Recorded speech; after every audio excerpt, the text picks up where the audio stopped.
toujours Kieran Tierney. Oh, il est passé l'Écossais. Le penalty. Penalty pour Arsenal. Il y a Alexandre Lacazette. Oh, c'est parti pour Xhaka.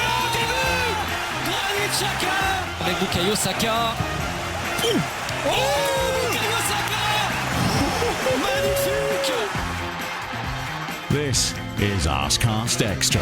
Hello and welcome to another Arsecast Extra, as always, with James from Gunnerblog. James.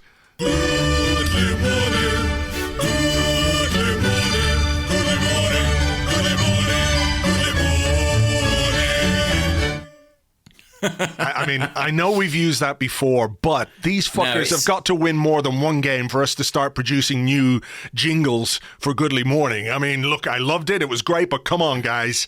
You're getting recycled stuff here until you win like 4 or 5 in a row. I agree. And also, if there is an appropriate tune for this morning and this podcast, it's surely the Hallelujah chorus. I mean, a huge relief, a Christmas miracle. Arsenal won a football match in the Premier League. Amazing. My brother texted me at halftime and he went, "You're winning?" Yeah, it was an unfamiliar experience all round. To be in the lead for starters and then to actually win a game. Yeah. I'm still reeling from it, to be honest. And I look forward to our... Yeah, I know. I was there. And I tell you what, actually, I was there, and behind me was one of the guys who works for the club. He was sort of one of the stewards, essentially, who was kind of, chaperoning the journalists on the day. But not only was he someone who worked there, he was clearly a massive Arsenal fan. And it was quite amazing because it was like there was a crowd of one in the stadium. He was reacting to everything at full volume. So like every goal, the penalty shout. I remember like every sort of football fan cliche you can imagine. Like, "You're a disgrace, referee," or "Brilliant. She fell over." There was a lot of that where every time a Chelsea player went down, it was like a one-man crowd. And I, whoever you are, I salute you and I thank you because it really lent something to the occasion for me being there in the flesh. Well done, that man. Well done, that man. I mean, why wouldn't you get into it? And I mean, it's true. What happens on the pitch transmits itself to the crowd, even if it is just one guy. The chemistry was alive and well, let me tell you, at the Emirates. But yeah, I came into this match with, I reflect on it now and think I had almost no hope of a result. I was just kind of thinking already ahead to Brighton, we've got to get this one out of the way, another defeat, then we get into an easier run of games. So to get a win, I mean, it does feel weird, doesn't it? It feels legitimately odd to be doing this podcast. Yes, it does feel a bit weird and odd because it has been basically 2 months since we won a Premier League game. So... it's odd, but I like it. I really like it. I liked writing the blog on Sunday morning. I didn't wake up on Sunday morning and think, "Oh, fuck. I've got to try and find some perspective on another defeat, another performance. Why is this happening? Why is that happening?" It's a refreshing change to win football matches, and I really feel like we should do it more often, with much greater frequency. So there's the big lesson from this weekend. But yeah, like you, I was, before the game, definitely not expecting this. I thought maybe we might snatch a draw. There was a moment on Friday night. That was Christmas night, right? So it was Christmas night. Yeah. And I was sort of sitting up and I'd had a few glasses of wine. And a thought went across my head, and it was Arsenal 4, Chelsea 0, just for a second. And then I went, just shut up, brain. Shut up, you stupid fucking brain asshole. What are you on about? There's no way that could happen. And it nearly happened. So it maybe nearly did. Yeah, bar the width of the crossbar from that Mohamed El Neni rocket. We would have had our fourth. Yeah. Some clarity in Rioja. I don't know what it is. But look, let's get into it then, because, it was fun. It was great. It was a relief. I mean, I think the relief part of it is significant, no? I mean, we won a game. I think we deserved to win it. There were lots of things that we can talk about that we liked. But I think just taking that weight off after so long without winning is a big part of why we all feel well, inflated, I guess, is the opposite of deflated, because that's what we have been after this run we've been on. I think so, yeah. And I think there are sort of a few circumstantial things that you could kind of couch this victory with, but I'm not going to do that yet, because I think the first thing to do really is to sort of celebrate it and just be over the moon that we've won not just any game either, a big game, a London derby, against, a side who spent a lot of money in the summer, are very fancied this season, were very fancied going into this match. And I'm just really pleased for the Arsenal fans particularly, because, wow, they've been through the mill in the last couple of months. Yeah, for sure. And it would be also worth pointing out that Chelsea are cunts. And it's that doesn't hurt, does it? That kind of thing. It certainly doesn't. So, the team. Yes. What was your first thought when you saw the lineup? I have to be honest and say I feared the worst, actually. There was just something about the fact that more players were missing than I necessarily was expecting, even if I wasn't desperate for some of those players to play. I just sort of suddenly thought, ooh, this feels like the kind of thing that, when you're down, you lose players and you look weak. And also, the Chelsea team was much stronger than I was anticipating. So Ben Chilwell and Reece James were both expected to miss the game and then started out of nowhere. So it caught me slightly on the back foot, and I thought, their team's stronger than I thought, and ours is maybe a tiny bit weaker. Of course, I was wrong. Our team was perhaps stronger than the expected lineup. Did you sense that immediately?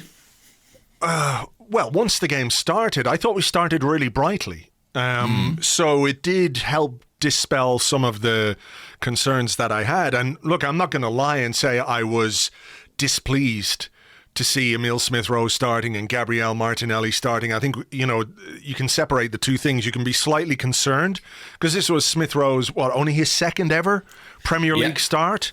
The last one was in that Freddie Ljungberg game at Everton where he played all the kids about a year ago. Exactly. And, I had no appetite whatsoever to see some of the old familiar faces, and we'll get into some of that a bit later on, I'm sure, because we do have some questions. But I had no appetite to see them. But at the same time, it's hard not to think, well, geez, this is a kid being thrown in right at the fucking deep end here, because, after everything that's gone on, after 2 points from our last 7 games, with the pressure mounting, you're facing a team like Chelsea, to throw him in, some people would say, well, you're asking too much of him.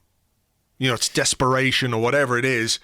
But, at the same time, if you want things to change, there aren't too many other options. So, I was hopeful. I was glad to see him, but I was worried that he might, get swallowed up against, the quality and the experience of Chelsea's midfield. Yeah, I had the same sort of combination of excitement and trepidation. I'm someone who said, we need more creativity. Let's play Emile Smith-Rowe. We haven't got a number 10. Let's play Emile Smith-Rowe. And then he was picked. And I was like, well, obviously not now. Don't do it now. But I think that was just, a bit of fear really in me, because there was a bit of fear coming into this fixture about how it might play out. I know you said you had a vision of a 4-0 Arsenal win, but it probably wasn't beyond the realms of possibility to fear it might have gone the other way, that we could have been heavily beaten in this game. Yeah. So I completely agree with you. I had the same kind of muddle of excitement and fear. Did you have any fear around Martinelli? Less so. And bear in mind as well, like when I say I had concerns about the lineup, it wasn't just about Smith-Rowe. It was also about someone like Pablo Mari, for example, who is relatively, untested in the Premier League. He's barely played since he signed for us due to a number of different reasons. So there were concerns all over the pitch. It wasn't just Smith-Rowe. Martinelli, though, I was thrilled that he started. And after what we'd seen against Man City, I didn't feel in much doubt that he would do what we wanted him to do. Yeah, assuming he was fit enough and the kick didn't hurt, didn't affect him that much, which it clearly didn't. I mean, there were other things as well. Granit Xhaka back in the team after his idiocy against Burnley, and I try more than ever to stay away from the lineup discussion and the lineup debate. I'm sure that didn't go down well. No, but I did notice that there were some people who weren't exactly pleased by that. So all of those factors made me a little bit worried, of course, but at the same time, you're pleased to see something different. And one of the things I think we've said on this podcast is that Mikel Arteta would not get a pass, but certainly a bit more understanding and a bit more patience from fans if the lineup showed that there were consequences for players who weren't playing as well as they could or should, or weren't putting in the requisite effort. Now, there's another aspect to that, and we don't know, or we can only speculate really as to what the lineup might have been if some of those changes weren't in force because of the situations. Obviously, Gabriel is going to miss the next 3 games because of his close contact with a COVID-19 positive person, and Willian and David Luiz were both sick. I'm not going to explore that anymore at this point. I do have a question for later in the podcast, but I don't think it's really worth going into too much about what he would have done if those players had been available. We can only really talk about what he did with what he had. And it was a brave enough selection. I think it paid off. We started the game brightly. There was an early chance for Martinelli. And I think we looked like a team which was, I don't want to say up for it. I think balanced is the word I would use. Yeah, I think that's right. And a lot of my, like I say, my fears were kind of allayed in those first few minutes because I saw, I'm just looking through my notes now, and I had the first 7 minutes quite good. And I think, there was a moment where quite early on, I think it was Smith-Rowe kind of came into the back of N'Golo Kante, pinched the ball off him. And Arteta kind of sprung to life and was clapping on the sidelines. And I thought, okay, there's a bit of pressing happening here. There's a bit more energy in this lineup. I mean, that was, I don't want to dismiss the quality of these young players because they have it in abundance. But I did think your eyes told you there was a difference in energy, I think, in the way we played. Yeah, you can't argue with that. And, it's not just because they can run around that they're in the team. They're in the team because they're good players. But I think there is something about young players. I was listening to Roberto Martinez on the Jamie Carragher podcast, and he was talking about how, what phrase did he use? It's something like, young players are really brave because they haven't been hurt yet by results and performances and defeats. And I think there is something to that, is that they're not inhibited by traumatic incidents of the past, if you like. They're just going to go out there and play the way they think they want to play or the way that they should play. So I think there was something to that in the way that we started the game. Yeah, definitely. I mean, I do remember early on an incident that made me think, we might be in trouble here. And that was where, do you remember Granit Xhaka making a foul kind of on the edge of our own box in what I can only sort of call classic Granit Xhaka fashion? And I thought, that feels a bit familiar and that feels a bit troubling. But I did think that we started well. Mason Mount hit the post quite early on. Well, that was from the free kick. Was that from that foul? Yeah, that was from that foul. So, there were a couple of moments. There was that. There was the Pablo Mari foul. That was a heavy foul. I haven't seen it back, but I've got to say, in the ground, it was one of those you heard. It was a heavy challenge, and the guy behind me, I remember saying, "Don't worry, ref, he's just got ring rust." At that point, I was like, that's about right.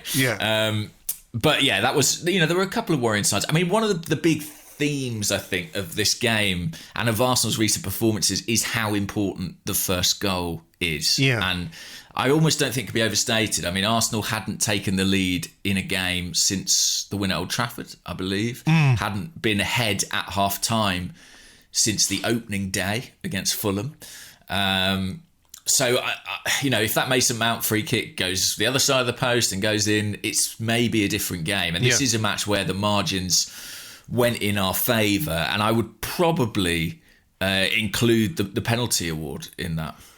Ooh, well, I was quite interested that on Sky, Gary Neville. Look, it was maybe a little bit light, but you see those given all the time. So I think what we need to look at for the penalty is, I've seen people say, look, Arsenal won the game, but it was a penalty. It was a once in a lifetime free kick from Xhaka, and obviously a brilliant finish from Bukayo Saka, who certainly meant that. Absolutely meant it. He said so afterwards, and we can take the man at his word. But the penalty came about because we were playing in Chelsea's final third. Yeah. We'd combined, there was this moment, I think, to win the penalty when Smith-Rowe, Martinelli and Tierney combined, and I was sitting there looking at it going, this is the future I want to see. This is our bright new future down that left-hand side. I mean, Tierney and Martinelli's combination play and their understanding of each other, given how little they've played together, is fucking fantastic. And I think it's one of the real positives that we can take from this game, not just those two as individuals, but the way they combine and the way they seem to understand each other. But, we got that corner. We then, I think we took a short corner. It was overhit. Bellerin kept it alive. Xhaka played a really good pass inside to Tierney, who drove into the box. And if it was a bit light, so fucking what? We've had plenty of those go against us.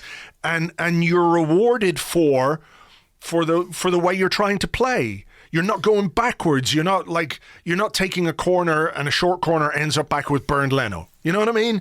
There is the difference. It's the intent with which you play. And if you make, I think it was Alex Scott saying on Sky afterwards, if you're the fullback and the guy has got beyond you, you've just got to kind of, suck it up and don't make a challenge, because if you make any kind of challenge in that area, the guy's going to go down and it's going to be a penalty. So end of story for me, penalty. Yeah, I think you're right. I mean, if you hang a leg out, or at all at that point in the box, you're in trouble. Yeah. I don't care, but I still think it was soft. Right. But I was absolutely delighted to take it. And I think you make a good point about Tierney. I mean, Tierney was brilliant on the night, and he put in quite a number of sort of crosses and deliveries from wide areas. But one of the things that was really interesting is, if you think about the Spurs game, for example, when we were ridiculed for making so many crosses, so many of Tierney's particularly were from about 30 yards out. In this game, almost every delivery he made, he got beyond the kind of 18-yard line. And he did that much, much better. I mean, partly I think Chelsea allowed us to do it, but his combination with Martinelli got him to the byline, and it made him much, much more dangerous. Yeah. That was a really interesting development. And to point out their partnership is right. I remember it was one of Tierney's first ever games. It might even have been his debut, I'm not sure.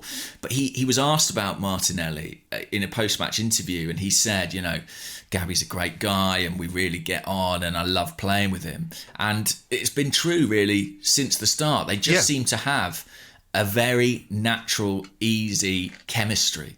And obviously there's a balance there, because while Tierney wants to sort of get to the byline and put crosses in, Martinelli, he wants to end up around the penalty spot. Yeah. So, I thought they were both brilliant, and it's no surprise really that the vast majority of Arsenal's attacks came down that flank. Yeah, for sure. And it is hard not to look at those two. If you're looking for positives, if you're looking for things we can build on, that partnership certainly augurs well for what's to come. And I think, just talking about that passage of play again, it's worth pointing out that, we'd started brightly. Chelsea got back into it. They were certainly on top. There was a little bit of last-ditch defending from us because they have players who can run at you and dribble, and there were a couple of moments where we had to make some last-ditch tackles. But we got back into it. We turned it around. We weathered that storm, and I think in the sort of 3 or 4 minutes leading up to the penalty, we were causing Chelsea problems. It was just before that, actually, I think that Bellerin created that chance for Smith-Rowe.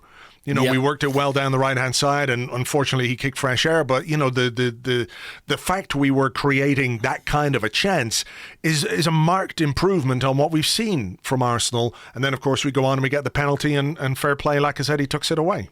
What did you make of that Smith-Rowe chance? I saw on Twitter Bellerin taking a lot of criticism for the delivery. I thought that was a bit harsh, personally. I think it's a bit harsh. It's just one of those where maybe both of them were not quite 100%, but I think we need to focus on the fact that we were making that kind of a chance when in the last few weeks we couldn't buy that, Yeah, so, absolutely. And the wing-backs were, well, interestingly, I say wing-backs, they were full-backs. Yeah. They were playing, I mean, as always with Arteta, had Elneny dropping into the back three a bit, but back two rather. But they were really pressing on, getting high, they were providing real threat. They were both really good. I thought Bellerin had his best game for quite some time. He always does against Chelsea. Yeah, and as captain as well. So, look, the goal from Granit Xhaka.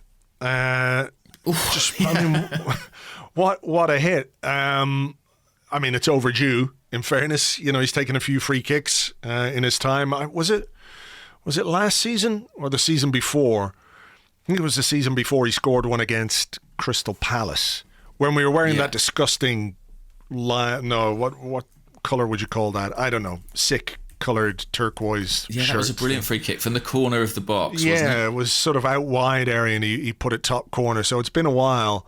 I think he had that iffy moment early on when he gave away that free kick in classic Xhaka style. Even Gary Neville was going, well, I always say about Granit Xhaka, he gives away 500 free kicks in a game, and I don't think this time he's really done that. He takes a look at the replay and goes, oh, he did, yeah. But I thought he grew into the game very well. I thought he had a really good game. I've got a question about him later, so we won't expand on it too much, but he had a very good game, and that's a hell of a free kick. It is, and actually, in fairness to him, I saw Orbinho tweeted saying that he's taken 20 free kicks in the Premier League for Arsenal and scored 3, which is not actually a bad return. 6% conversion rate apparently since 2016. But it's a hell of a strike. And Arsenal, do you remember they tried to take a quick free kick? Yeah, they played it short and it was pulled back. And anyone who thought that Lacazette and Xhaka would be our scorers and we'd be 2-0 up, I take my hat off to them because those are guys that have been maligned. But actually, they both looked better, I think, with having movement around them. That's not their strong suit. They're players who are better in small spaces, but we had plenty of players next to them and in front of them who could provide that counterbalance, and I think it helped them both. No, I agree. The importance of movement is something we've spoken about many times when it comes to adding to the creative impact we can have in the opposition final third, and there was more movement. You have someone like Martinelli who is just I don't quite know how to describe him. He never stops moving. He would be an absolute nightmare to play against if you're a defender. And there were moments for him. He had that overhead kick. He had that chance that Tierney set up for him. Where is he taking those chances? Basically around the penalty spot. Or in that line at the centre of the goal, but he's playing from the left-hand side, so the defenders are, how the fuck do you manage a guy like that? So, that kind of impact is really important for a team. Yeah, absolutely. He is a live wire. He's that's the word I was looking for, yeah. Yeah, and actually, I'm not saying this really to be critical of Aubameyang, but I do think some of Martinelli's movement shamed him a little bit. I really do. I know there's a decade between them, but I just thought he was extraordinary in terms of finding space, in terms of being prepared to run in behind, to make movements off the ball for passes that aren't always going to come. I just thought he was fantastic, and that kind of persistent energy it reminds you of. I think Luis Suarez is a good comparison if you take out all the horrible biting and things like that. And that, even Alexis Sanchez, who had that kind of ability to just sort of energise a team through sheer effort at times. Yeah. And Martinelli was brilliant. And he was really unfortunate to not crown his performance with a goal. That one, Tierney pulled it back to him in the second half, and I think it takes a nick as he hits it. Which it feels like it's probably going in the bottom corner if it doesn't.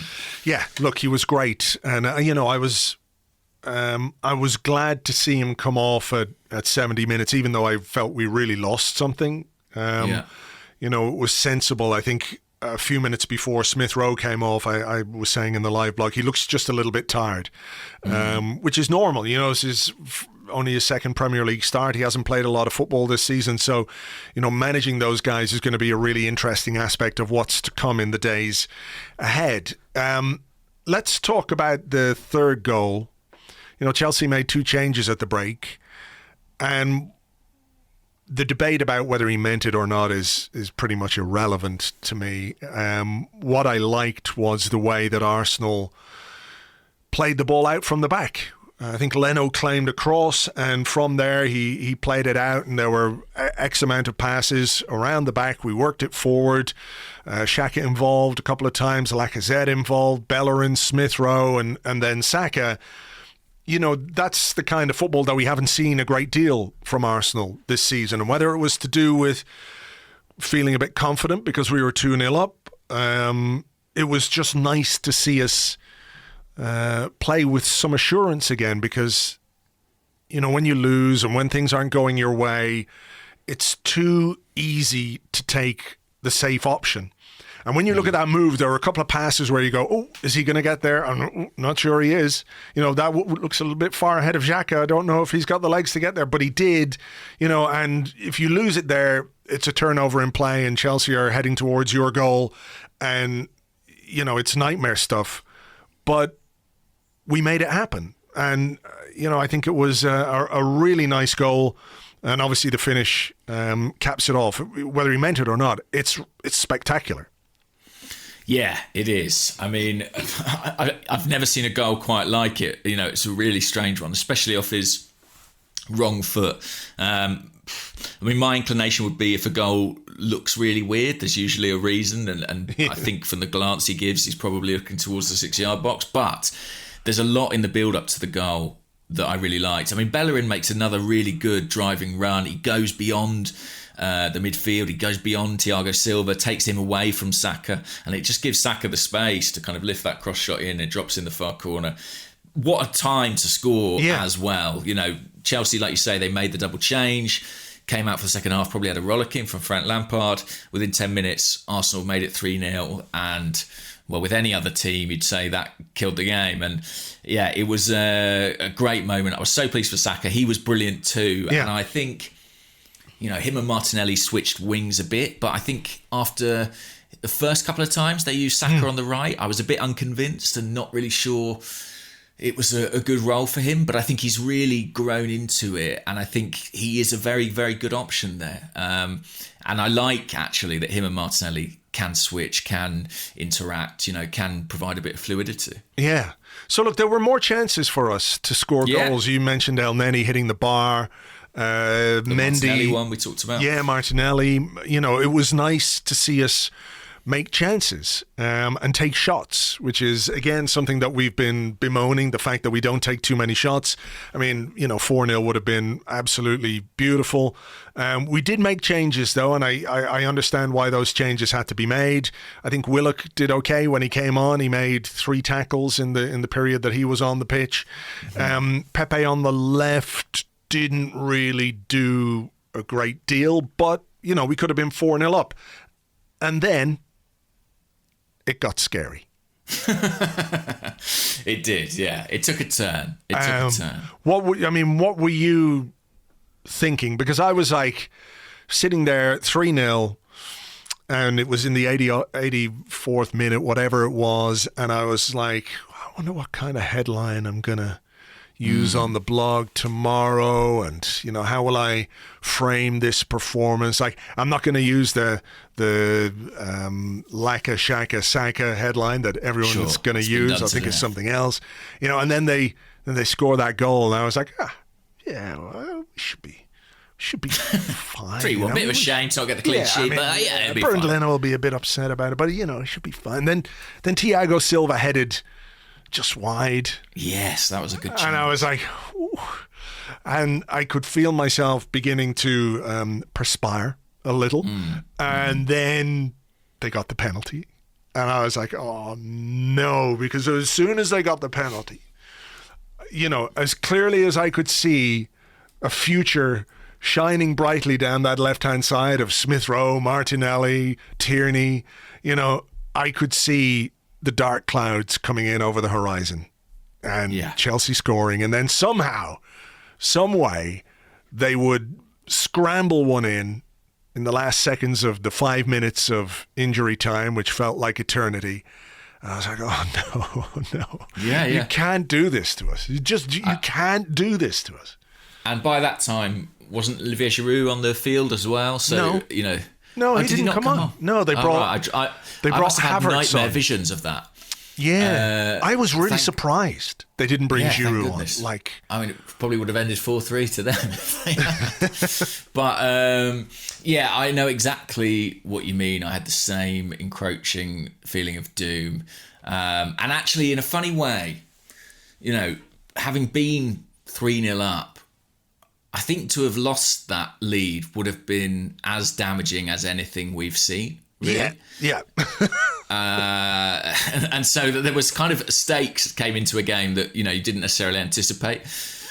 No complaints from me at all about the penalty award. I mean, it's a foul, isn't it, in the box? It is a foul, and I'm not going to be hugely critical of anything, you know, given that we've won a game at last. But I do wonder if, when Pablo Mari, starting his first Premier League game of the season as well, having spent a long time out with injury in the 82nd minute, whatever it was, got the kind of injury that required that amount of treatment, where he looked in real trouble, didn't he, on the pitch for a while? He was lying down. He looked really sore.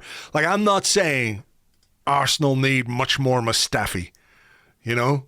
I don't think we do. I'm not saying that Mustafi is the answer to anything. But in that circumstance, I do wonder if the sensible move might have been to bring on a fit, you know, what's the word I'm looking for? Not tired. What's the opposite of not tired? Fresh. There you go. Thank you. Struggling today with certain words. But, you know, I just wonder if that might have been the sensible thing to do. And it felt like a very tired challenge from Pablo Mari.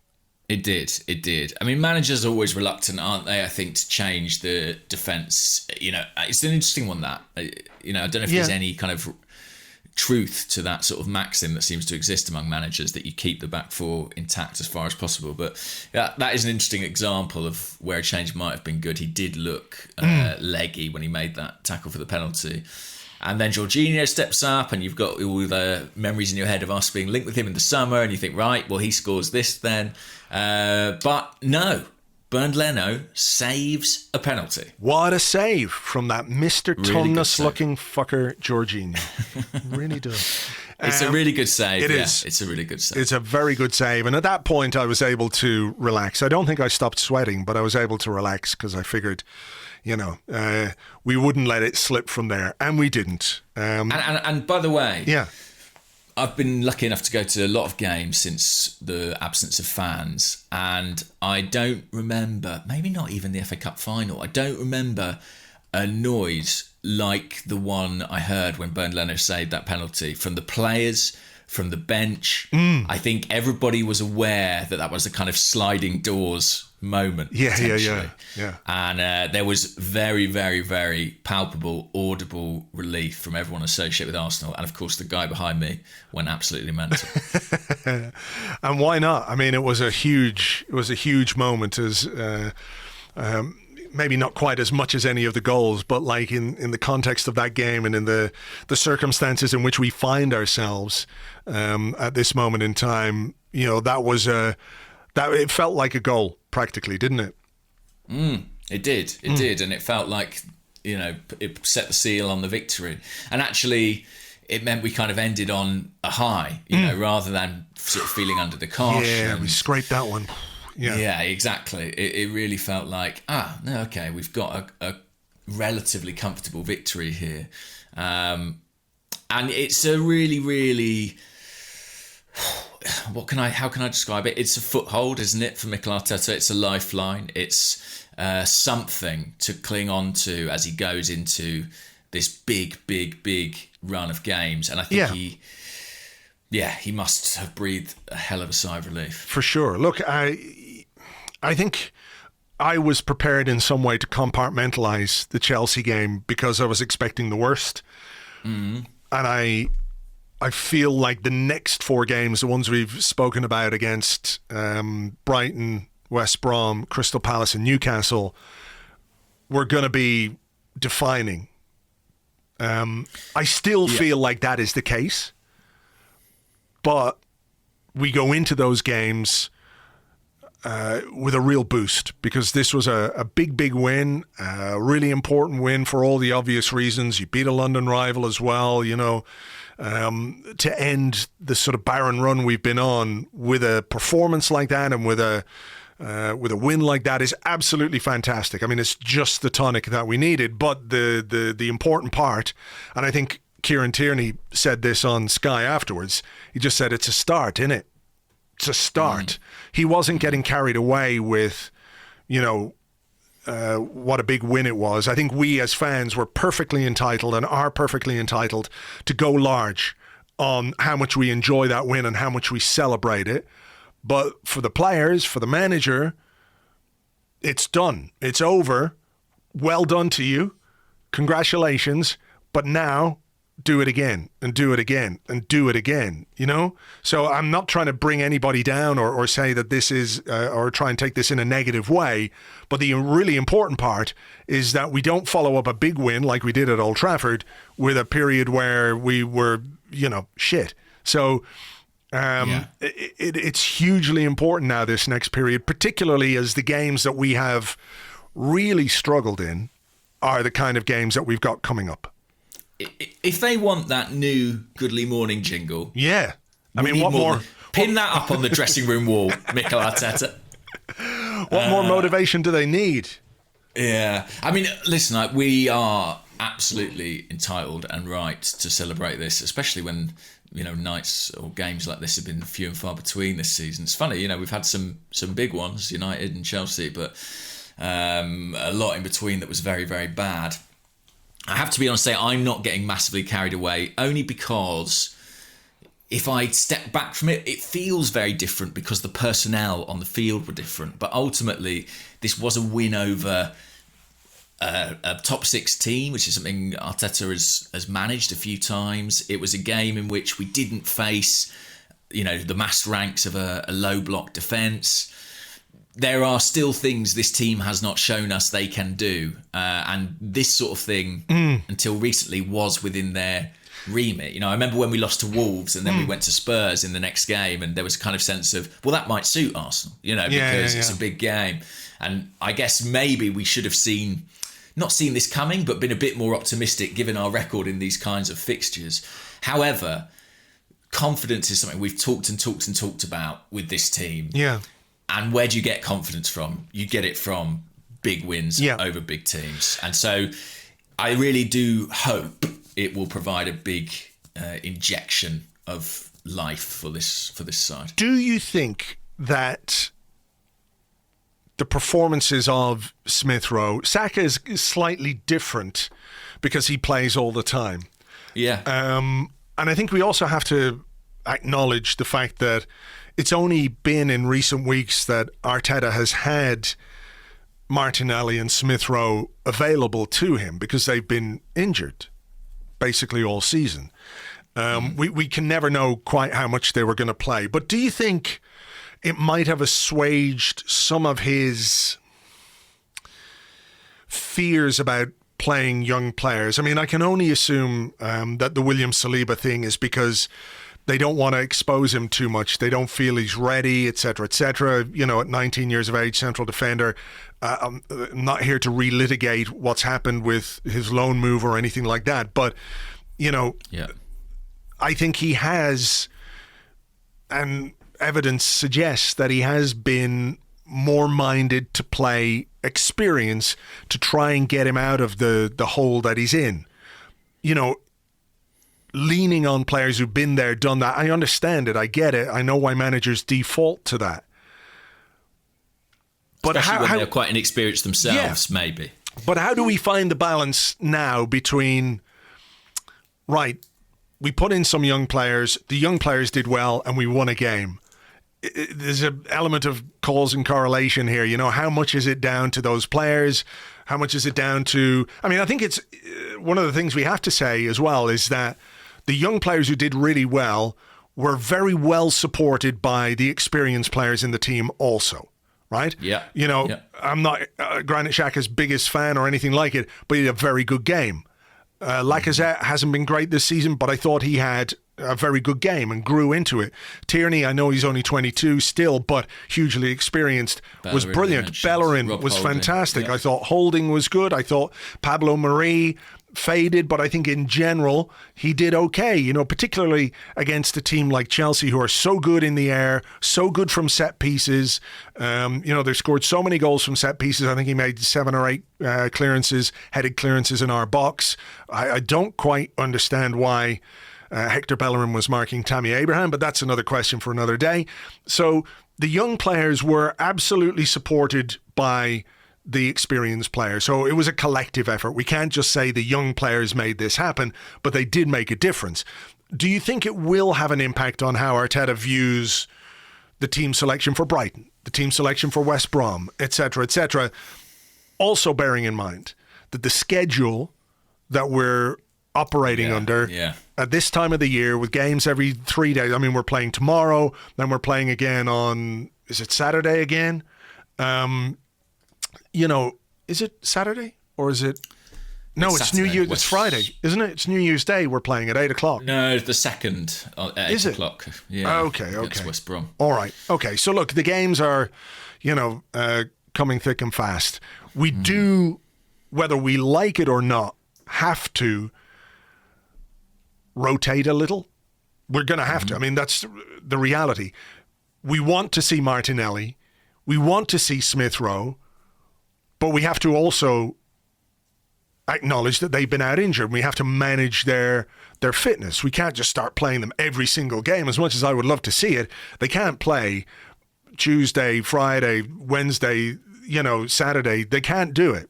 So there is going to have to be probably some unfortunate rotation that we might not like. So how does he? Do you think it might have just changed his mind a little on the way his squad is set up and what he can get from certain players? I hope it has. It's a great learning opportunity for this young manager, I think, to see how well these players coped and just what they brought to the side. And I, you know, I mean that in terms of their technical attributes as much as their sort of physical ones. I mean, Smith-Rowe, I don't think Smith-Rowe was like outstanding on the day, but I thought he showed something that almost no other player in the squad has, you know, an ability to link the midfield and the attack. And actually that's relatively unique in this Arsenal squad. And I think it makes him incredibly important. I hope Arteta sees it that way. I hope we keep him around. I hope he stays in and, you know, close to the first team, if not playing, and doesn't go out on loan. I think why not invest that time in him as a young player? Martinelli, I think, you know, Saka's a slightly different case from the other young players. He seems to play an awful lot. And I wonder if Arteta views Martinelli in the same bracket. The reason I say that is simply because when he came back to training, Arteta was so effusive in his praise. And he was saying, you know, this guy has a special quality and an energy that we have missed in our team. And you really got the sense that when Martinelli came back to training at London Colney, Arteta had one look at him and thought, oh, this could be really, really useful.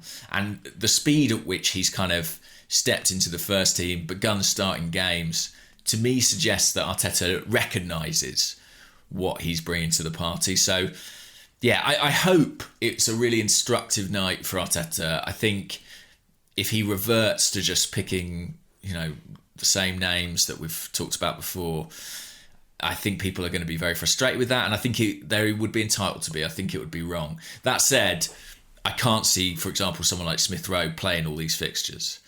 Well, Martinelli can't play all these fixtures either. He certainly can't start all these fixtures. No. I mean, I guess I'm a little bit less exercised about that one, only because the alternative to Martinelli is probably Aubameyang. And, you know, that's not, you know, you can live with that, I think. if it's sort of Willian in for Smith-Rowe, I think that will feel more galling. Yeah. But what have we learned with the Thomas Partey incident? We do have to make sure it's not worth playing a player in the next game to lose them for the next 6. For sure, for sure.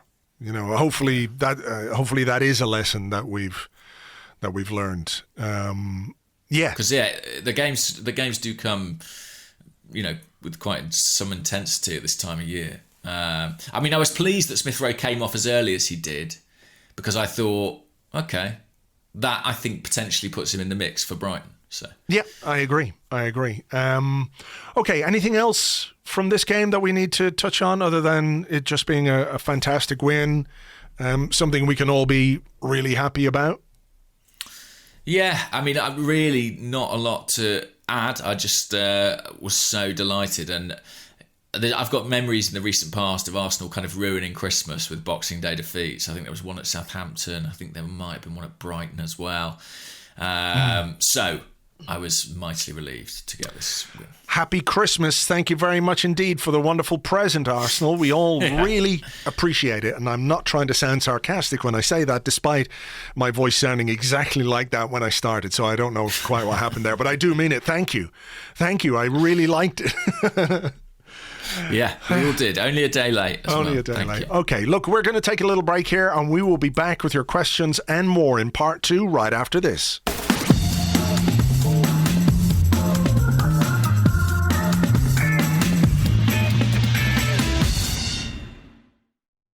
Welcome back to the Arsecast Extra. This is part 2 of the show where we answer questions that you send to us on Twitter at Gunnerblog and at Arseblog, and also on the Arseblog Discord chat server, which you get access to if you are an Arseblog member on Patreon. Just before we get into them, James, we have many questions inquiring about your health, your well-being, your physical fitness.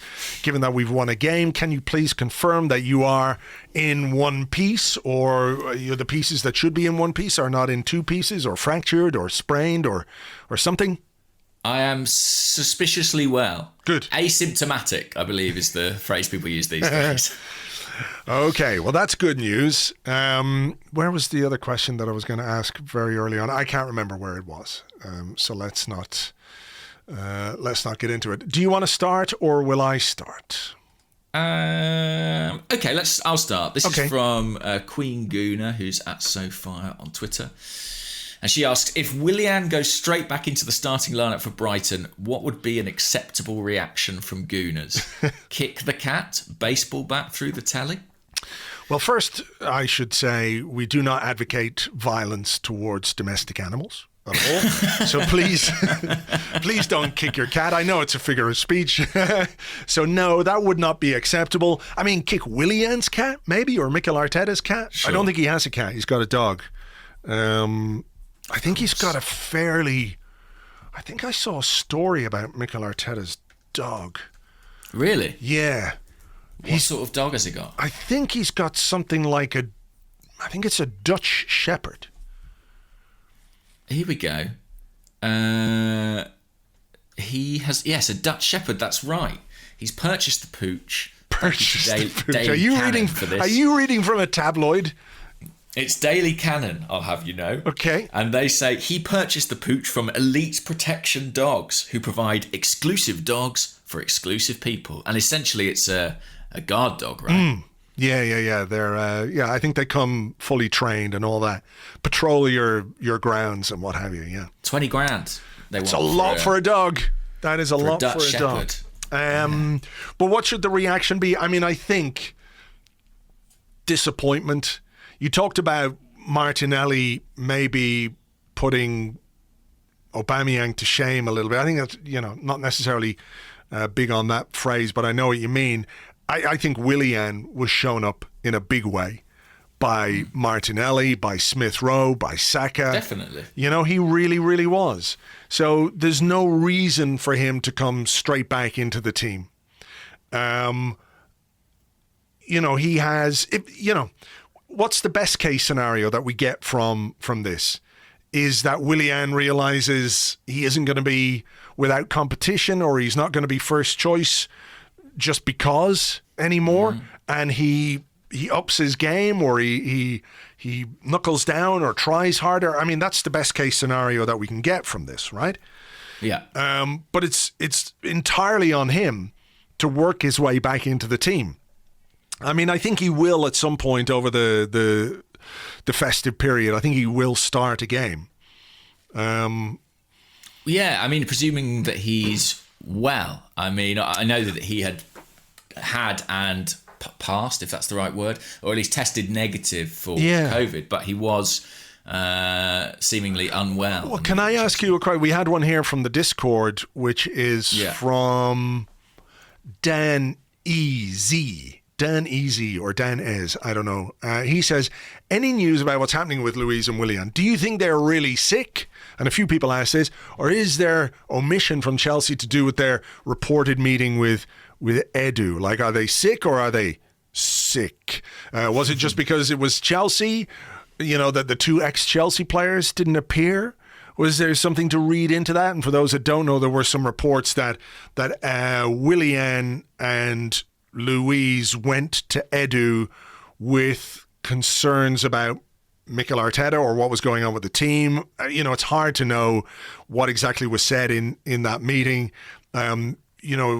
Chinese whispers mean that some of the stories say they wanted him sacked, but it might just have been that two Brazilians went to another Brazilian to talk about, some of the issues that the team were having. I don't know. I mean, it wouldn't be unreasonable for that conversation to take place. It would be completely unreasonable for them to go to the technical director and insist that they fire the manager because, get the fuck out of here with that kind of shit. Particularly, when you're the kind of player who has done fuck all for us since the opening day of the season.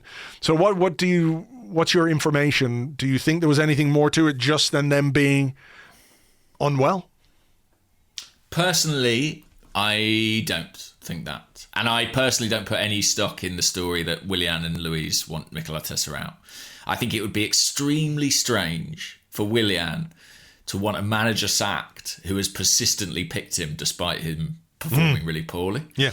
Part of Edu's job is that he meets with players regularly, so I don't deny that there might have been a meeting. I'm sure that's the case. I think he talks to players all the time about their personal development and, the progression and things like that. And that would be a very worthwhile conversation we're having with Willian at the moment. That'd be pretty easy at the moment, wouldn't it? You're bad. You've been bad. You're bad. Do better. They've got lots to talk about, for sure. My information, my understanding is that the players had tested negatively for COVID and felt that they could probably play in this game. Arsenal were cautious because I think they had been unwell. And it was all to do with, not wanting to take a chance on having people who might be unwell around the team and, not having 100% certainty on testing. That was my understanding, and that maybe even, they felt they could have been involved. I don't have any grounds for this, but you do wonder, why is it these three Brazilian guys who suddenly aren't available? That is interesting. And why isn't Gabriel Martinelli in their gang?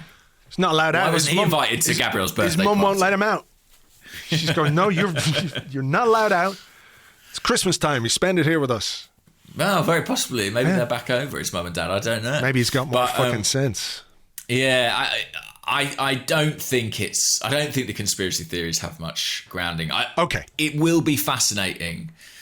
And also, I might be wrong. Maybe I've, been lied to and I don't know. I think it's very possible. But it will be fascinating to see the degree to which they're reincorporated back in the team. I am finding it slightly curious that Luiz is sort of getting lumped in with Willian. I do think it's a bit of a different case. I don't think we couldn't have produced the performance we did against Chelsea with David Luiz in that team. I think I've seen him have that sort of performance many times. Do you think Luiz is being eased out? Yeah, I think so. And I think it would be foolish not to, because we were reliant on him last season to the point where we had to give him an extension at a time where financially it was quite a difficult thing to do. Yeah. He's not going to be here I don't think, beyond the end of this season, because the money's on, because of the age he is. So, yeah, it's absolutely right that we should be moving on from him, really. And even if I think he's better, I think he's probably better than... Well, it's a tricky one, but I think he's probably better than Rob Holding. I've sort of been more inclined to play Rob Holding at present. Do you know what I mean? Well, yeah, if you're trying to build something for the future, and if you're trying to use players who are committed, and whatever concerns people might have about Rob Holding, he's playing week after week, game after game for us. He's giving us, his best. And I don't think you can be critical of any player who does that for you. And he certainly is.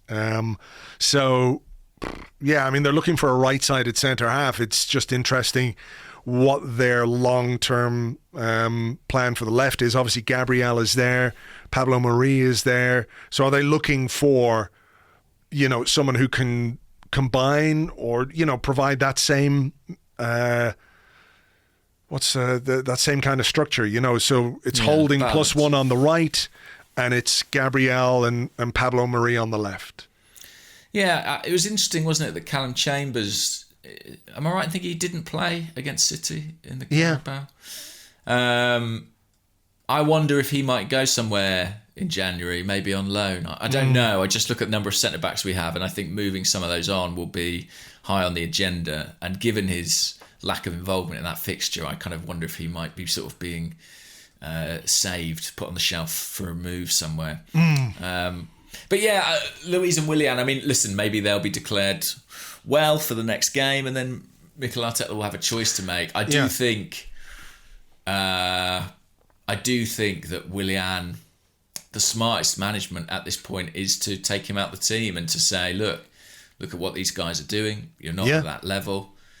This is what we expect from you. And who knows? Maybe it'll give him the kick up the arse he desperately needs. Look, I think the fact that Reece Nelson isn't in the squad means we don't have an option, and whatever the hell is going on there, I'm really not sure. I don't know. Yeah. I don't know. I know he had a bang on the head, and I heard that he was unwell as well, but there's been no clarification on that. So that is a curious one, I think. Yeah. But again, maybe it could be the case that a decision's been made. It wouldn't surprise me if they've taken a decision on Reece Nelson that he's going to go somewhere on loan or permanently, and that's he's sort of being protected until then. Just while we're on the subject of central defenders, Ben Butcher, who's at Ben Butcher 8, says, are the preconceptions surrounding Pablo Mari unfair with regards to his agent? Where does he rank amongst our centre-backs? Yeah, it's a really interesting one, isn't it? Because both Pablo Mari and Cedric are kind of tainted by that January window and the nature of those deals and people's suspicions and concerns about those signings. I actually think that there is a slight distinction between the two. I think that Mari, I think his signing made slightly more sense than Cedric. I think as time has worn on, it's been pretty clear that we've kind of got a spare right back who isn't really required. But with Mari, there was seemingly always an intention to have a couple of left-sided centre-halves. And I don't think he's like a first-team player for Arsenal, but I think as a squad player, as a centre-half, as your kind of third or fourth choice, on the early evidence, I'd have to say he seems kind of fine. I'm not going to say better than that, but he seems okay. What do you think? Yeah, look, I have concerns about his provenance, if you like, given the personal connection between his agent and the former director of football, and the reasons why that director of football is no longer director of football are open to speculation, but there are good ones. So I have some worries about it from that point of view. Again, I think sample size is just a bit small. It is. We've barely seen him, to be honest. We've barely seen him. So I do have some worries about his pace at this level. He does seem to read the game pretty well. He's he's a bit of an... Like, I think he would be the kind of defender who would do well at Brighton or something like that, you know? Yeah. He's just got that kind of a profile. But I do think he is basically the backup to Gabriel when Gabriel is fit, you know, to provide that left-footed option. Clearly, yeah. So, you know, on that basis, I think he's okay. But we need to see a bit more of him before we can make any real judgments on him as a player. Yeah, absolutely. And it's difficult sometimes to separate the player from the context in which they arrive. Yeah. You know, I mean, ultimately, Pablo Mari is probably the last person whose fault it is that, you know, if there are any lingering doubts over that deal. I think he's probably delighted to be at Arsenal, to be honest, given the career trajectory he's had to this point. I know he did well with Flamengo, but prior to that, he wasn't pulling up any trees. But we need a backup to Gabriel, and he appears to be it for now. And I don't have a huge issue with that. Right, okay. So let's have another question. This is from East Lower, and it's actually looking beyond the game. He says, given that empty stadiums are hitting the finances hard with no end in sight, is January a case of no sales equals no purchases? Are we burying our heads in the sand as to football's parlous finances? I don't know if we're burying our heads in the sand. I think everybody can see the impact that it is having on the game and on football clubs. I just don't know who we can sell in January. I think there are players we can move on in January, but I'm not necessarily sure who we can sell. Where the money might come from for a signing, I'm not sure either. But we have a couple of questions here about the January window. But I don't think anybody is blind to the financial issues. I think there is some light at the end of the tunnel, though, in the sense that that vaccinations are starting to be rolled out. So, it's going to take some time, obviously. But I think, would it be reasonable to suggest that football stadiums could be in use again by next season? I mean, maybe it won't happen in time for the rest of this season, or maybe it'll be graded or gradually you get people back into the stadiums. But I think if vaccinations are rolled out and if we get a hold on the virus, then is there a reason why we can't get people back into the grounds? Therefore, the financial issues become a bit eased and clubs can at least start to plan for things like that. Yeah, I think I think my expectations for the January window are pretty measured. I think Arsenal might acquire one player if they find the right opportunity, and it is that in that creative midfield area. I think moving players on is a big priority, and they need to save whatever money they can at this point because there's so much waste kind of contained within the first team squad in terms of players who either aren't playing or earning too much money. They really need to, or who are going to go out of contract and leave for free. They really need to do everything they can on that. If we don't sign a player in January, I'm kind of okay with it. Like, it would be helpful, but I'd rather we didn't than that we invested in the wrong player. Yeah, like we've some questions here. The Gooners podcast at the Gooners Pod say, if in January you could A, cancel the contracts and or sell all of these 6 players, Ozil, Willian, Luiz, Socrates, Kolasinac, Xhaka, but sign no one new until June, or B, sell 2 players with value to fund a move for one new midfielder, whether it's Buendia, Awa, Brandt, which would you do? He says, or they say, I'm A till I die. And again from Dan Easy on the Discord, which player should we try and offload in the January window? And realistically, who do you think we'll be able to get rid of? I mean, the A-B thing, option A included cancelling Willian's contract, didn't it? That's not going to happen. Yeah, and you're not going to sell him. It's a nice idea, so I guess in theory I'd go for that, but I don't think that's a realistic prospect. Who are Arsenal going to be able to move on in January? There's a couple of centre-half spots that could, Saliba will go on loan. I'd say that's, almost certain at this point. Socrates, I'd say, is probably free to go. I think one of Mustafi or Chambers could potentially go. Which should be Mustafi, shouldn't it, really? Well, it should be, but they might think, let's send Callum Chambers on loan for 6 months. We'll keep Mustafi around. There's not enough interest in him. His contract's going to expire anyway. At least Chambers gets to play that way, and in the summer we get back a player we know more about.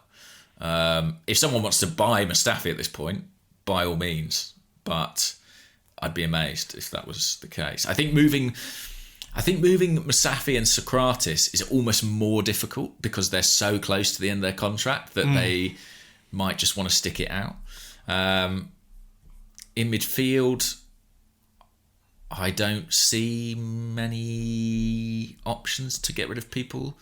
As I said, whenever it was, I think Reiss Nelson, given his lack of game time, I think that's one you've got to look at and wonder what's going to happen with him. I don't think there'll be a resolution on Mesut Ozil, and nor do I think there's any chance of him being included in the squad. Yeah, same. I think it's going to be another 6 months of that. Yeah, I think there'll be another round of headlines when we confirm our squad at the end of the window. And then sort of more of the same. Is there anyone whose name I'm not saying? Maybe Reiss Nelson. I just mentioned Reiss. Did you? Sorry, my apologies. It wasn't that I wasn't listening.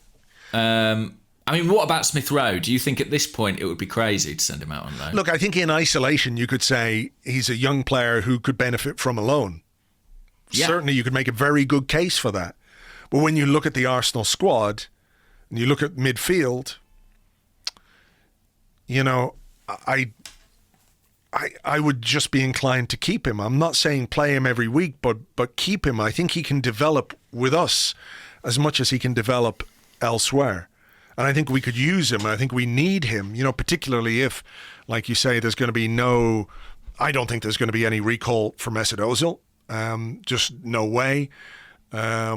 So who else in the squad has the kind of qualities? I'm not saying Smith-Rowe is as good as Ozil or anything like that. I'm just saying in terms of the kind of player that he is and where he operates, we don't really have anybody else in midfield who can do that. I mean, on the Discord, Sandhill said, "What do you think of Joe Willock now? Seems to desperately need a goal for confidence at the moment. I think he could benefit from a loan, but do we have the numbers?" What do you think about Joe Willock come January? I think, again, he could probably do with a loan.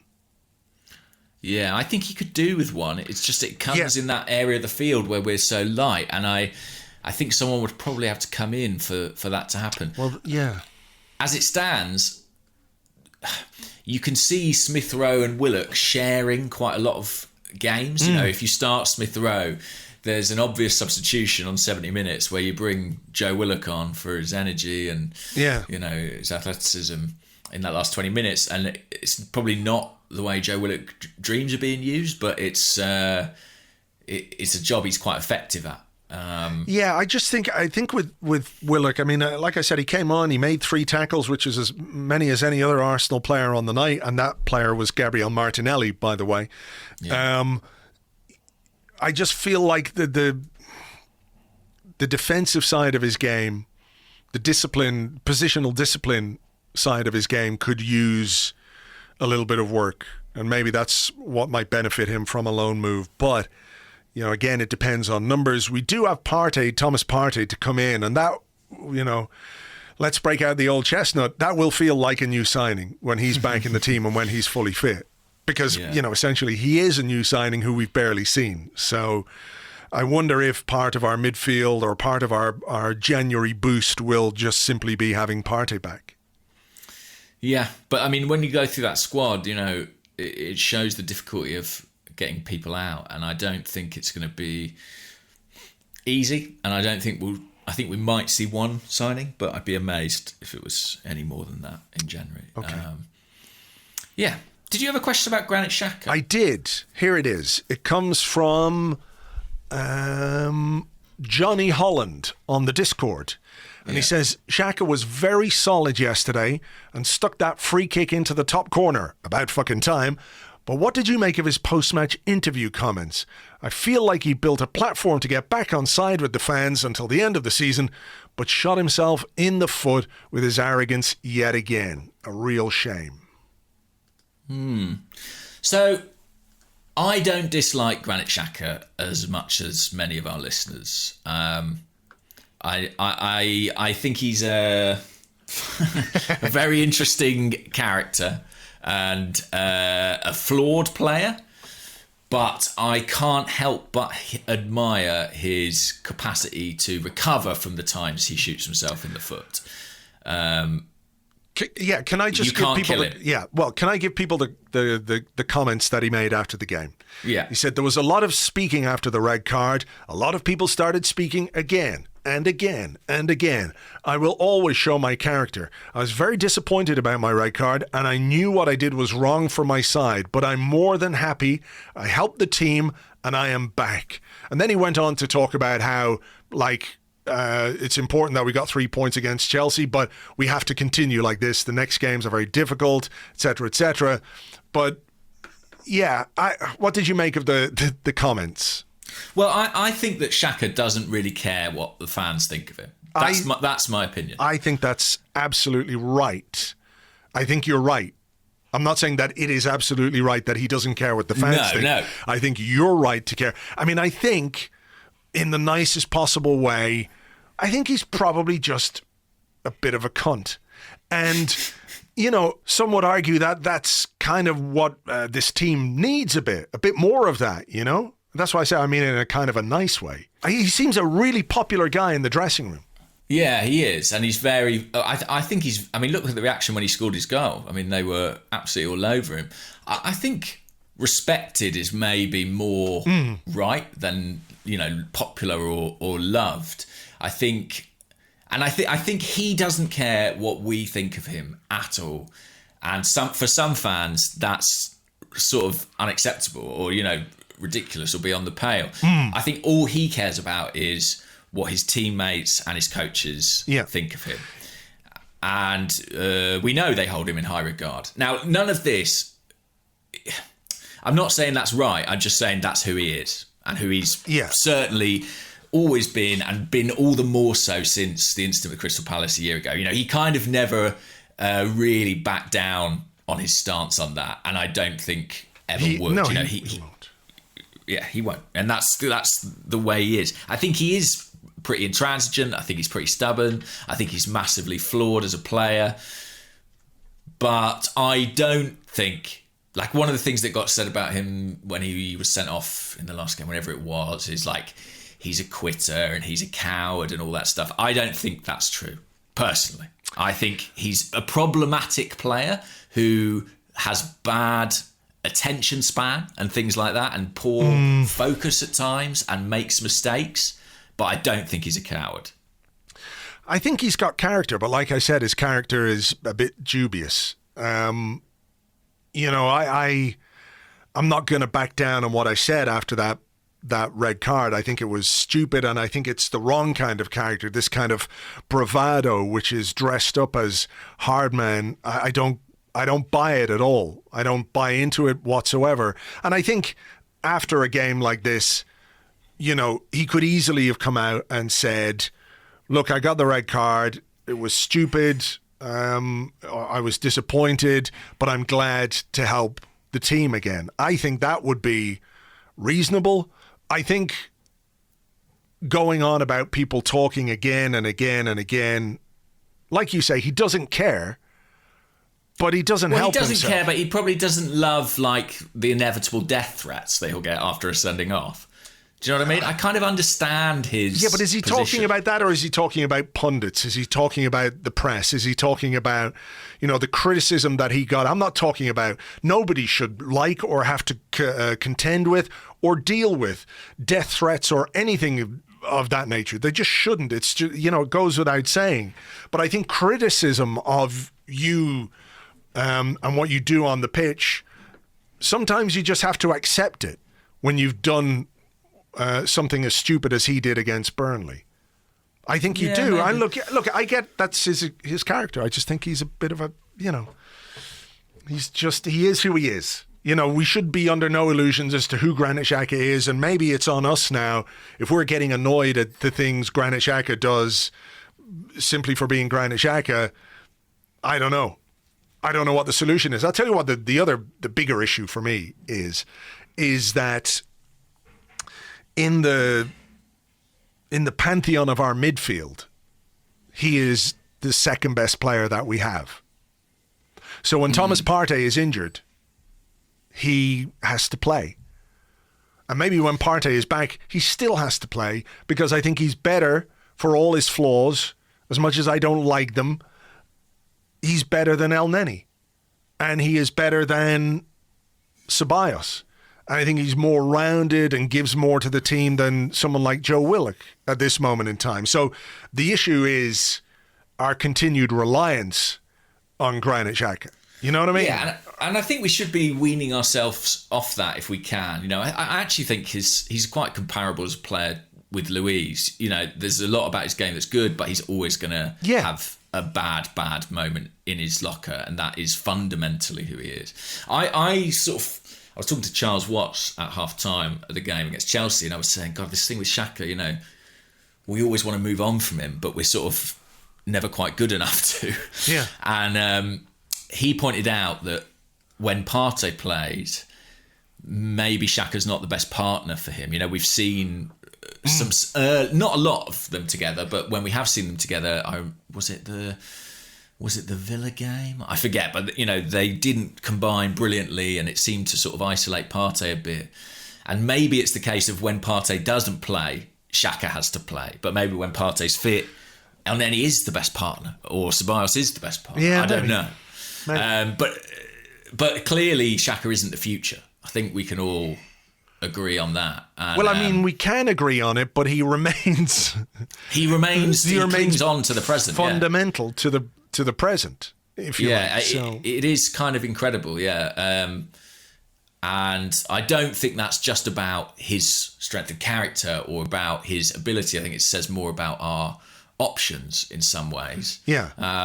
The other thing about Xhaka, by the way, is, I don't know if you remember, a couple of weeks ago, I was chatting about his passing and how much worse it appeared to have got. And I used the phrase, "a canary in the coal mine," about his passing, because it just, to me, it illustrated that we weren't connecting midfield with what we had up front at all. And he found Smith-Rowe more than any other player on the pitch. It was his two highest passes in the game. His number one was out to the left to Tierney, and number two was into Smith-Rowe. And I don't think it's coincidence that he looked better with someone to hit in front of him, and he just hasn't had that a lot this season. That's fair. I think it illustrates the fact that our team looked a lot more joined up in this game. But I just find the sort of the epic of saga of Granit Xhaka absolutely fascinating. I mean, I'm looking forward to the next huge mistake and banishment from the team and subsequent return. Yeah, it's unbelievable. Every time you think, well, that's it. Like, surely this is the last straw. He comes back, and absolute credit to him. I thought he had a really good game. A really good game against Chelsea. I mean, it was a good goal, but, his passing was quicker. It was more incisive. The ball to Tierney, which led to the penalty. I think he had a very good game. And this is the enigma, if you like, of Xhaka. Yeah, we all know he's not great, but he played really well. Yeah, and on the criticism point, like, if he was someone who was minded to listen to criticism or observe criticism, maybe it would iron out some of the glaring flaws in his game. But I think what we can say, having had whatever it is, 4 years of experience with him, is that he is not that person. No. And so, for better and certainly for worse as well, he is not going to change. No. So what we do with him from this point is absolutely on us, because we can't pretend or claim to not know who he is at this point. But yeah, I listen, I remember saying I've said it so many times, but he's always going to have these moments where it turns around for him, and it will only end this cycle when we cut the cord.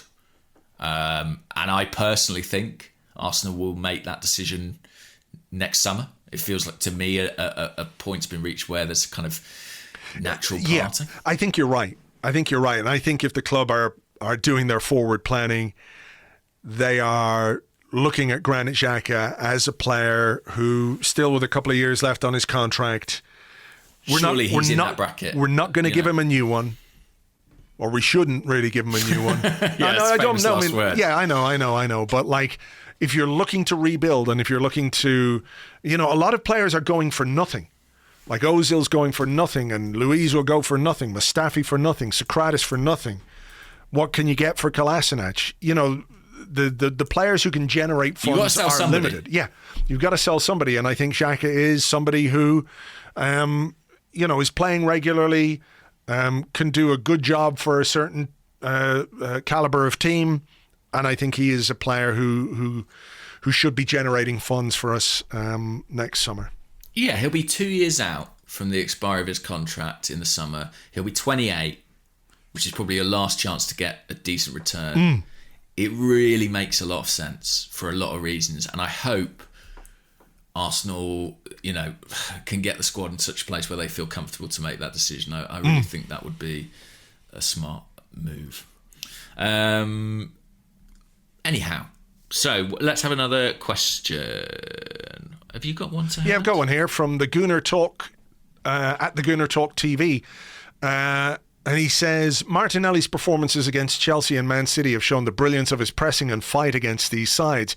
However, with matches against sides where Arsenal tend to have greater possession and could face low blocks, does Martinelli have the skill set to break these sides down? More than Aubameyang, for me. Like, in terms of, like, what does a deep block present you with? You need people who can play quick 1-2s, who can dribble. And I think he does have that. Yes, he benefited against Chelsea from the fact that they were chasing the game. There was space for him to exploit. That suited him. That helped him. But I do think he can play with the ball at his feet as well. So I think, as an option on that left-hand side, I think he's incredibly appealing. I mean, time will tell, but if you look at his basic attributes, he's not... Yes, he is a guy whose movement is outstanding and who can run space, but he's not just that. He's got, I think, a more rounded game than that. So I'm not too concerned about it. What about you? Yeah, I think his movement and his energy, the difficult part, one of the difficult parts about playing against a so-called low block or a defensive team or a park the bus kind of team is pulling people out of position, because they just stay organised and disciplined and they cover the spaces, and you find it hard to, put your own men or to get your own men in the kind of space where they can have shots on goal or create things. So I just think movement is hugely important for that. I think he's got this ability in the air as well, which could be useful. I mean, what would you do for Brighton if Aubameyang was fit enough to be on the bench? And I think it was probably a case, and I think we saw that, if we really, really needed him, we would have taken a bit of a gamble on him in the Chelsea game. Turns out we didn't, and it was good. And Lacazette, I think, as I said earlier, was very good. But, what would you do against Brighton? I mean, they've got some big fucking defenders in there. Would you bring Aubameyang into play in that centre forward role if you've got Saka from the right, you've got Martinelli from the left, and maybe even Smith-Rowe again? Evil Smith-Rowe, even Smith-Rowe. His Emile's twin. Yeah, his evil twin. But, would you think of Aubameyang as the central striker in that system again if we're going to play something similar? I'd be tempted by that. I'd be really tempted by it. I do sort of... when I think about the composition of my attacks, I'm quite often like a sort of spoken wheel kind of guy, and I like having someone like Lacazette who can offer a kind of focal point. But if you're just picking the best players, Aubameyang through the middle, with those three behind, and also who knows what it would do for Aubameyang to have a Smith-Rowe operating in that space, to combine with or to play him in. I think that could be really, really helpful. Martinelli's movement would take defenders away, and create space for Aubameyang. I'd like to see it, and Lacazette put in a hell of a shift against Chelsea. So in a period where we need to rotate, I think it might be what happens. What do you think? Yeah, maybe. I wouldn't be surprised to see it. I wonder if... it'd be so tempting to play Martinelli again. And I think if you're looking at the next two games and you're looking at what West Brom did against Liverpool. I would be slightly fearful of exposing Martinelli and Smith-Rowe to that. Do you know what I mean? I just feel like an Allardyce team,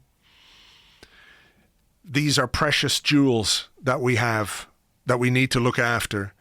And I think at some point during this break, they're going to need, or this period of games, they're going to need a little bit of a break, which isn't to say they can't contribute or come off the bench, but I would be looking to try and build on the momentum that we created against Chelsea, against Brighton, and therefore start with something similar. And then when you go to West Brom, when you go to an Allardyce team who are going to play in an Allardyce way, maybe you look at the experienced players a bit more, and hopefully experienced players with a kick up the arse, having seen what these young guys can do. But Aubameyang for Lacazette is something I would certainly think of for Brighton as well. Yeah, I think you're right. I think, having had that result against Chelsea, you want to continue that momentum. And I think you want to, if possible, keep those guys in the team. I think we might see more rotation against West Brom. But, let's wait and see. I'm intrigued to see how Martinelli and Aubameyang combine, because there's an overlap, I think, in their style of play and in the areas they like to operate in. Yeah. Fionn, who's at AJ Fionn, says, firstly, Merry Christmas, James and Andrew. Merry Christmas to you too. Merry Christmas. My question, Saka provided some much needed cover for Bellerin defensively and looked amazing going forward on the right. Is this the end for Pepe? If so, do you think we should invest in another younger and up and coming right winger? I had a question from Angus Kwong on Twitter who said, what price would you sell Pepe for? I guess on the subject of players who could leave in January. I don't think we're quite at that point yet, personally. I don't think that will happen. I think maybe in the summer it could. In terms of what you would... do I fear for Pepe?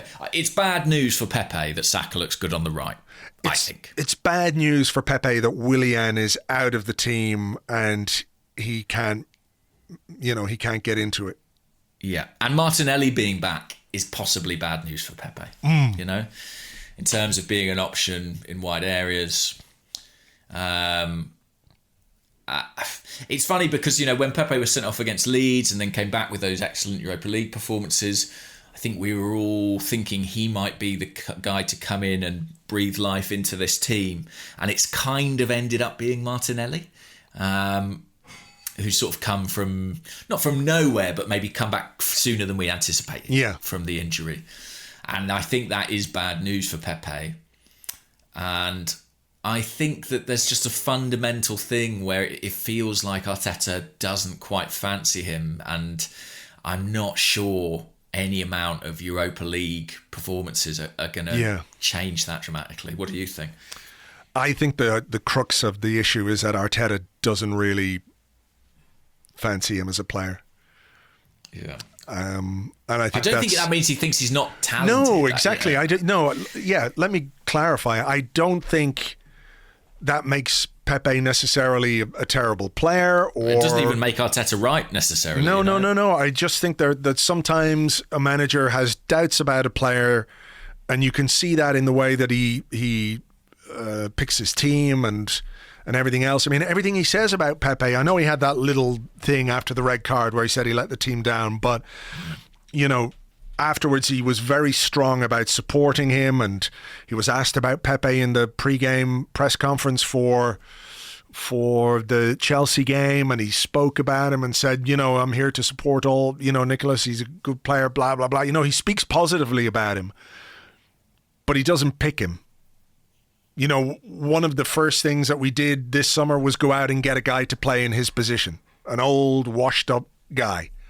And that you read into much more than what a manager says in a press conference, where he is going to be positive and supportive of players in public, right? So I just think that's what lies at the heart of this matter, in that the qualities Nicolas Pepe possesses as a footballer, which were on evidence at Lille, are not qualities he's been able to reproduce at Arsenal, either under Unai Emery or under Mikel Arteta on any consistent basis. And I think Arteta is looking for something different from the player that he wants to pick in that position. Yeah, I mean, look, Xhaka played that role the other night. He covered more ground than any other player on the pitch, I think. He really, I think Opta said 12.5k. I mean, he worked really, really hard. And he does give you something going both directions. There's a real efficiency to his game. And he's a huge part of this club's future. I don't think that's his final position, right wing. I don't think that's where he ends up. No, me neither. In the short term, it's bad news for Pepe. And am I right in thinking, hang on, let me just double check this. Pepe, he's 25. Okay. He's 25. I mean, what is a realistic return in the transfer market for Pepe if Arsenal decided to cut their losses? Which I'm not sure, like I said, I don't think we're in that place yet. And I'm not sure if it would be the right decision, because I think we lack players in that age bracket. But if they did, what's realistic? I don't know. Yeah. I mean, if someone offered you half of what you paid for him back, you'd probably take that at this stage. But I think you'd have to. I don't think you get. Well, I can't see you being offered more than that. But who's buying him? Yeah, that's the thing. I mean, it's I don't dislike PSG, him as a player. Maybe. Do you know what I mean? Like a French team with money. Maybe. But I just think his stock is a bit low because of what's been happening at Arsenal collectively and individually as well from his perspective. So I just I don't get rid of Willian. You'd sooner get rid of Willian. Yeah, there are reasons that's going to be very difficult. Yeah, I think they're both difficult. Look, I think we better leave it there because we've been going for some time, and there's people out there who are waiting for this podcast because they want to relive that Chelsea win. So hopefully you've enjoyed it. So thank you very much as always for being here. We're going to have a preview podcast for the Brighton game for Patreon. If you want to sign up, you can do that at patreon.com/Arseblog. It's a $5 a month. You get all the benefits, the Discord, ad-free podcast, free audiobook, extra bonus podcasts, and lots more besides as well. We're going to do a short thing after the Brighton game. Not a full Arsecast Extra, but we'll do a post-Brighton thing for you on Wednesday morning. So all we can do again is say Happy Christmas. Thanks for the present, Arsenal. Hope you enjoyed it, and we will catch you on the next one. Bye-bye.